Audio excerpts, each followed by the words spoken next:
Today's lesson is on multiplying and dividing rationals, applying properties of operations as strategies to multiply and divide rational numbers. You should have your template secured into your notebook, and today we're going to focus on rationals in a word problem context.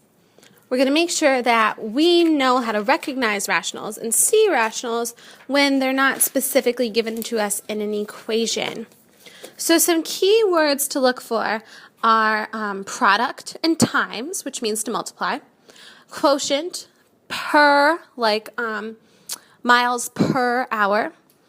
For each, and average means to divide. So there's a couple of different keywords that we can look and find and see how we can set up these problems. Please make sure to follow some of the strategies that are given to you in the paragraph above here. It says, make sure you understand the question, right? And it also says to use some common sense, right? And the most frequent time I see people lacking common sense, maybe, would be during word problems. If a word problem is telling you something about, someone going to the grocery store and having to buy ingredients for cupcakes, and they're making a dozen cupcakes, it wouldn't make sense for them to buy 2 dozen eggs to make a dozen cupcakes. That's way too many eggs. So you have to kind of use your real world knowledge as well in order to make good decisions as to whether or not your answer is actually reasonable. Okay, let's start with number 1. A stack of boards is 21 inches high. Each board is 1 3/4 inches thick. How many boards are there? Well, first of all, we need to understand the question. The question really is how many boards are there? One of the key words that we were warned about is each, and that means division, if each board is 1 3/4 inch. So how can we set up this problem? I have 21 inches of total stack of boards, right? Each board is 1 3/4 inch thick. So divide by 1 3/4 inch. And that should give me how many boards there are total, right? So let's do our division. We know from some of the previous work that we've done that we can't divide whole numbers and fractions combined, or we can't divide mixed numbers. We want everything to be in fraction form.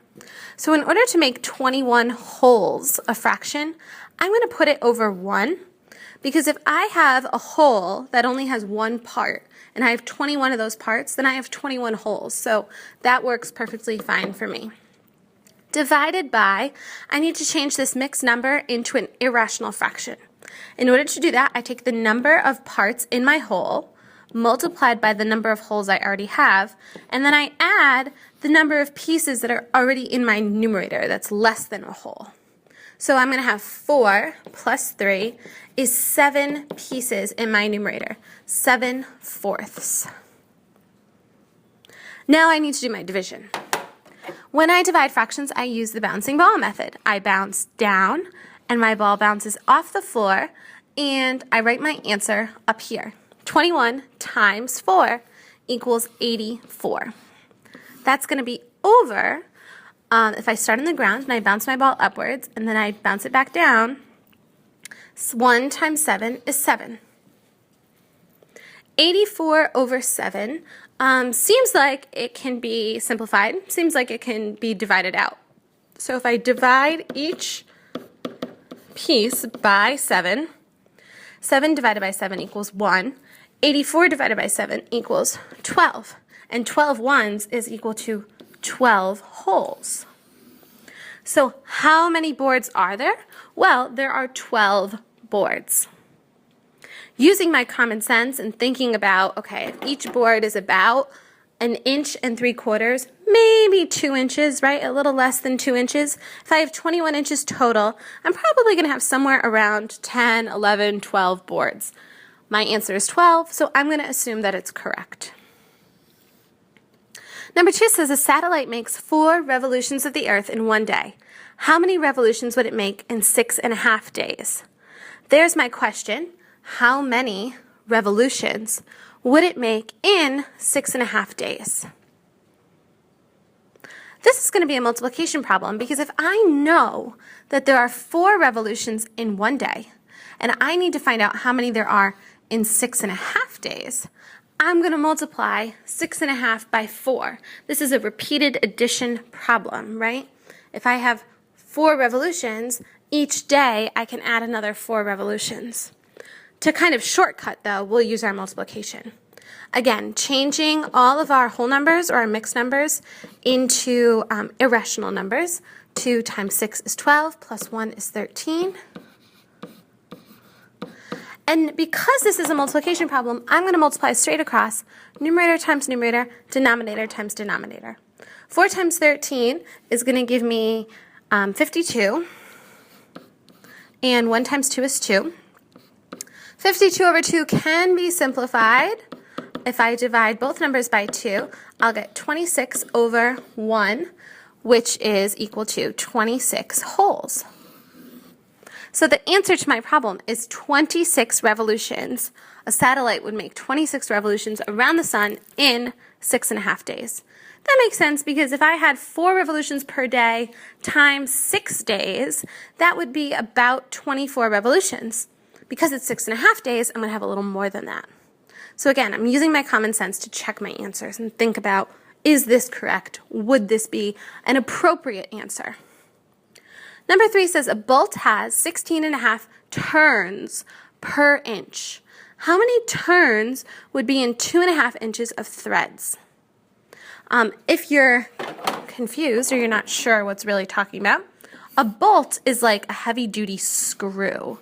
Right? When you screw something into a wall, it has these little markings on it that are called threads.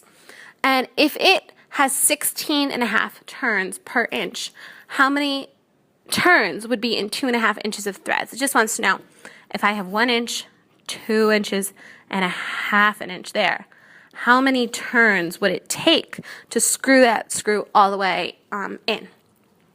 This is a multiplication problem as well, right? 16.5 turns per inch, per is a multiplication keyword, times 2.5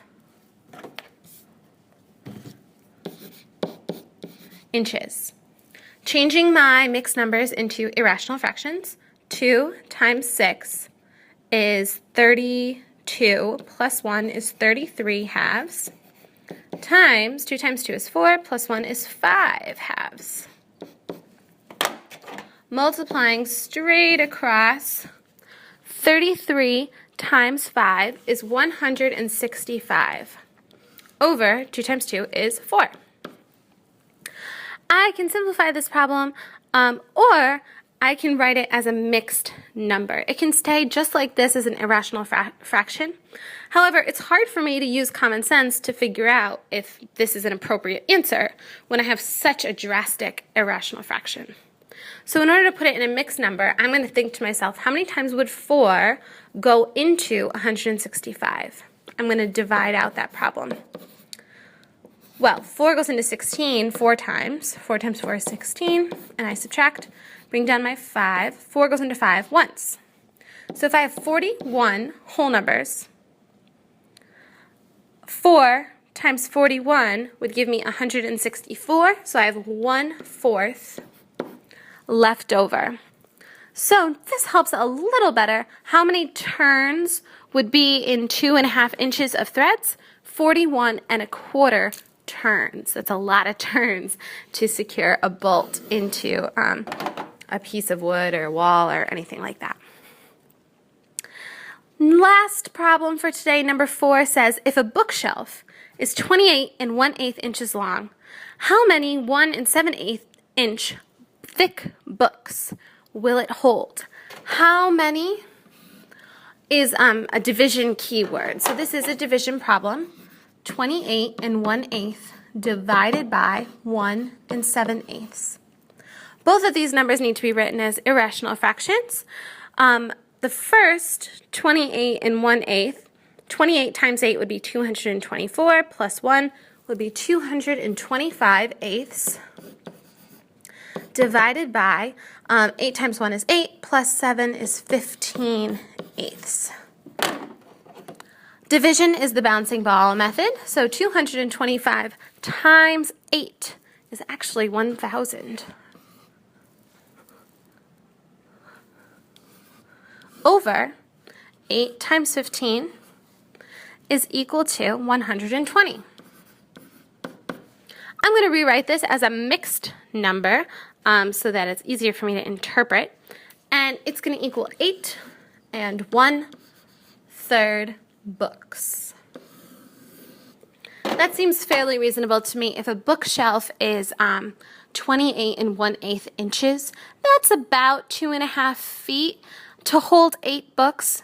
In my office at home, I have about 8 to 10 books in a 2.5 foot bookshelf, so that seems pretty reasonable to me. Finally, make sure that your proof is complete for the day. You have one word problem to work out on your own and decide whether or not it's using multiplication or division, and also to decide what kinds of strategies you're going to have to use, what keywords there are, and does your answer make sense? Is it reasonable?